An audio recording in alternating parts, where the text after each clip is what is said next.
Hello all, and thank you for having us. We are here to discuss the attack experienced by the organization and clearly describe the lessons learned so that we are better able to protect our systems and processes from disruption in the future. To begin, it is important to first understand what happened during this attack and operations disruption. The attack was triggered because a user on a trusted network opened a malicious attachment that appeared to be a legitimate Excel file. The Excel file generated a ransomware code that encrypted all files on the system and displayed a message that demanded a ransom for the files to be released. The malicious file also triggered the use of the system's memory, which negatively impacted its performance. In the next few slides, we will get into defining phishing and ransomware. Now, it is important for us to describe exactly what ransomware is. Ransomware describes a form of malware used for the sole purpose of extorting money from its victims. When a ransomware software is used against an organization, it restricts users from accessing their IT systems such as servers, workstations, or mobile devices until the demanded ransom is paid. Ransomware has an overwhelming impact on organizations of all sizes. This is due to the fact that personal and corporation data, financial and health records, network share files, and other forms of valuable and sensitive information can be taken hostage by a ransomware attack.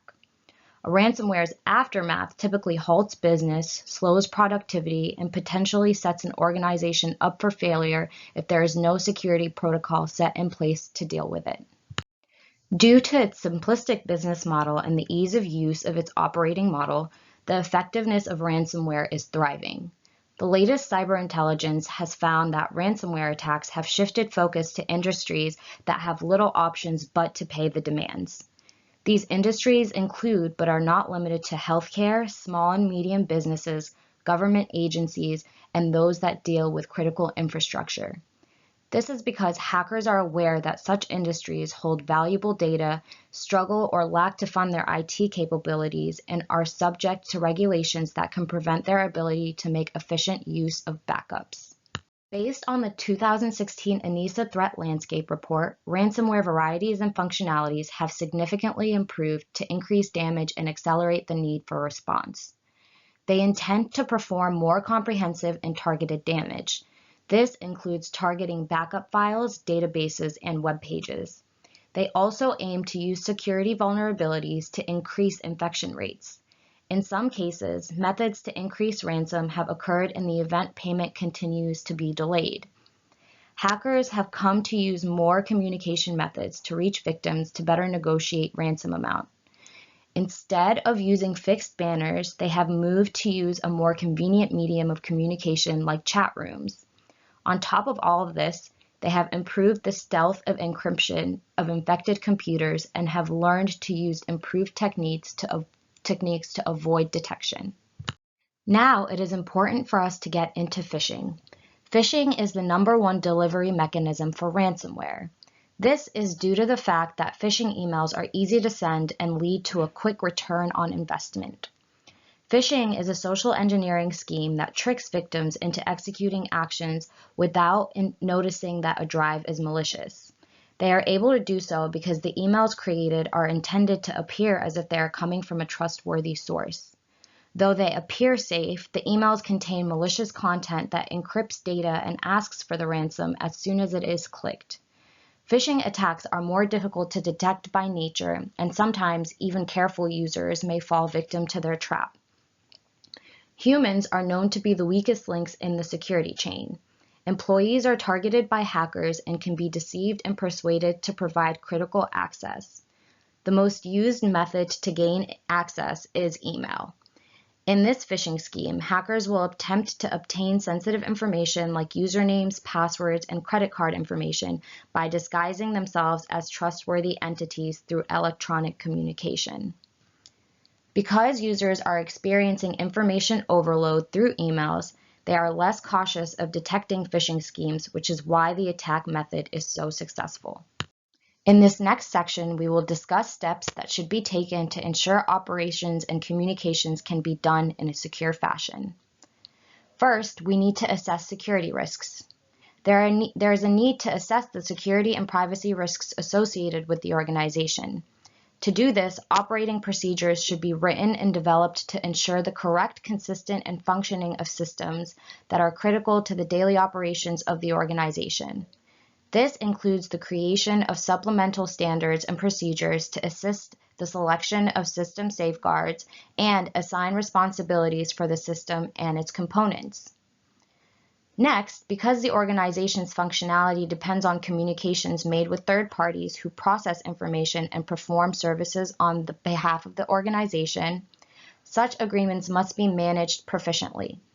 It is necessary to include appropriate language in the third-party contract to fulfill due diligence expectations.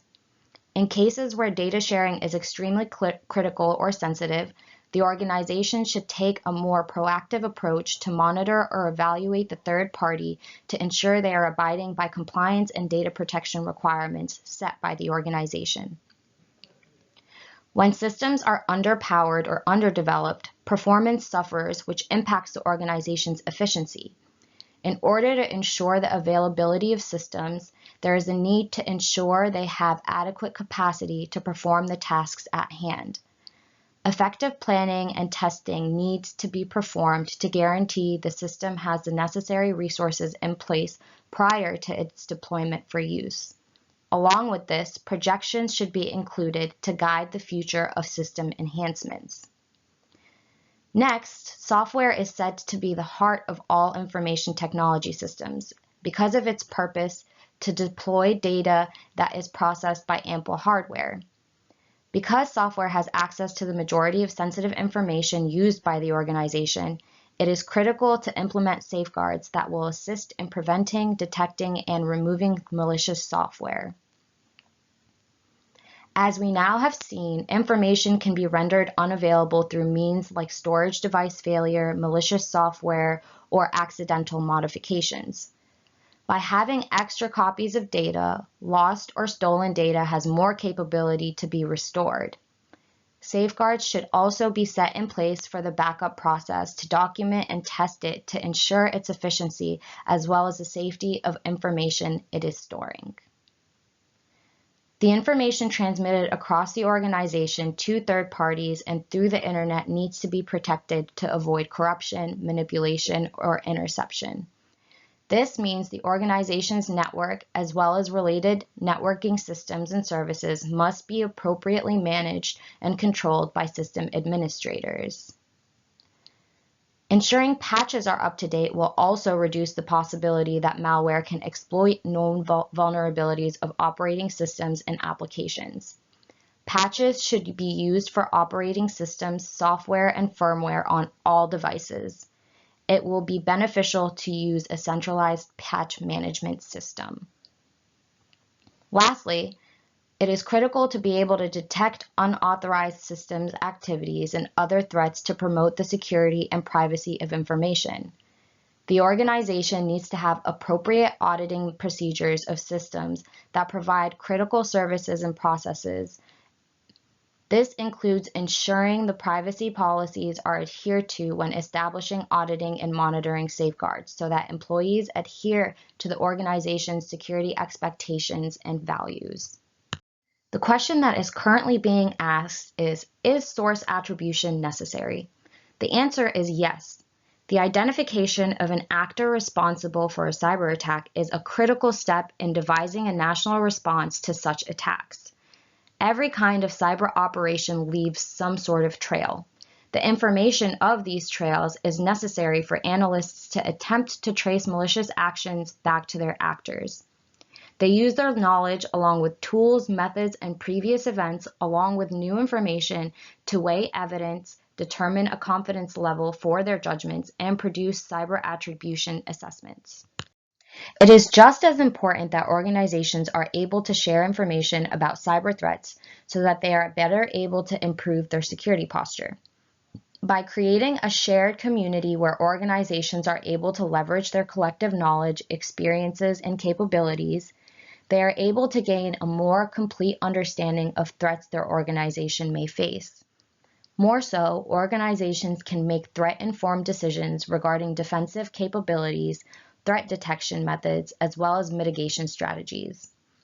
Though there are some challenges to information sharing, there are steps that can be taken to establish such a medium. First, there is a necessity to establish trust. Trust relationships form the foundation for information sharing and require effort to establish and maintain such forums. To take healthy steps in establishing them, organizations should practice in ongoing communication like meetings, phone calls, or communication forums like social media so that trust can be built in an accelerated fashion. It is also necessary to prove that organizations are safeguarding sensitive information. Sharing security information could potentially expose the protective and detective operations of an organization, which leave entities hesitant to participate. To combat this apprehension, organizations need to apply handling designations to shared information. This includes implementing policies, procedures, and technical controls to appropriately manage the risks of disclosing sensitive and private information. In conclusion, it is important to know that phishing and ransomware have become the most prominent forms of cybercrime and are an increasing threat to organizations. In this day and age, the vast majority of organizations have been targeted by phishing or ransomware. In order to better protect our information systems, clients, and employees from such attacks, it is critical to establish necessary policies and procedures that prioritize safeguarding our systems and ensuring easy recovery in the event an attack occurs again.